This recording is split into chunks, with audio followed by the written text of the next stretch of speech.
The iPad mini is the smallest iPad in Apple's current lineup, but I think that it's underrated.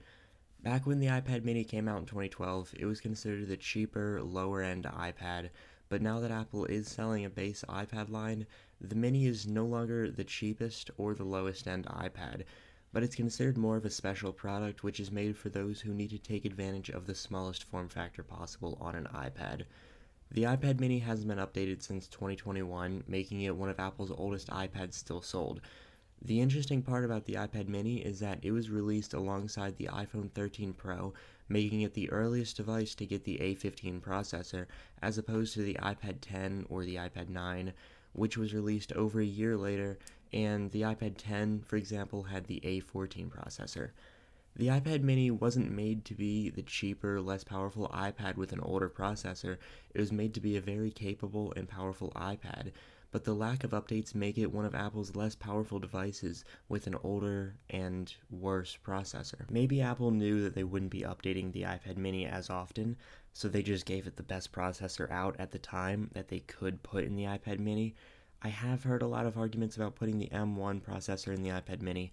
I made a video on why that won't happen about a year back. Even with the older and less powerful processor, it still feels pretty new. It still has a newer processor than the iPad 10, even though it's over a year older than the iPad 10.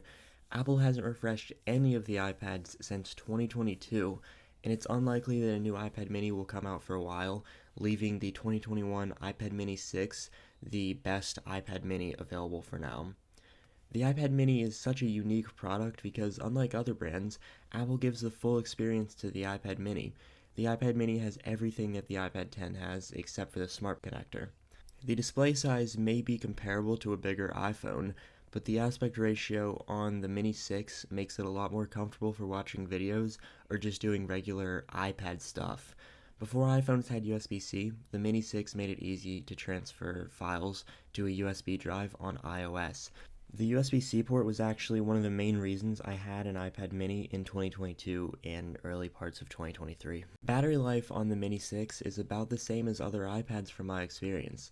Maybe my iPad Pro's battery is just degraded being over a year old, but they last about the same in my experience. Still hoping that Apple will refresh the iPad Pro soon, if ever. The one thing that I've always wanted on the Mini 6 was a 120Hz display.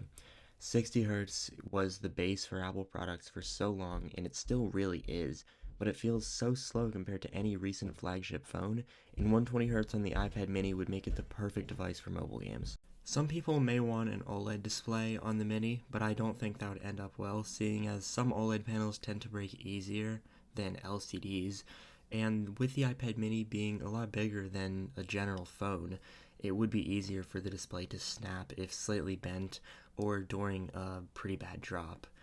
I wish that Apple would simply upgrade the iPad mini with the A17 processor and refresh some things to be on level with the new products.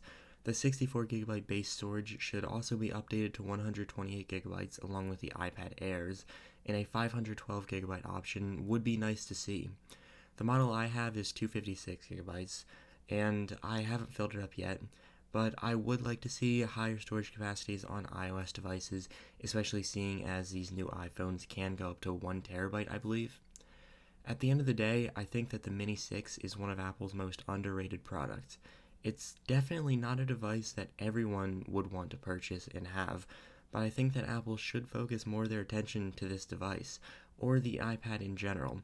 The Mini 6 would be the perfect device for them to experiment features on, such as MagSafe or even an OLED display if they want to put one in a tablet. I also think that they could push the iPad mini up to maybe a 9-inch display if the bezels are reduced and the form factor is slightly increased. I think this would be nice because that would make it compete less with like the iPhone 13 Pro Max and above, and it would make it more of a tablet in its own instead of just a really big phone. With all that said, thank you guys for watching. Hopefully this video was enjoyable, and goodbye.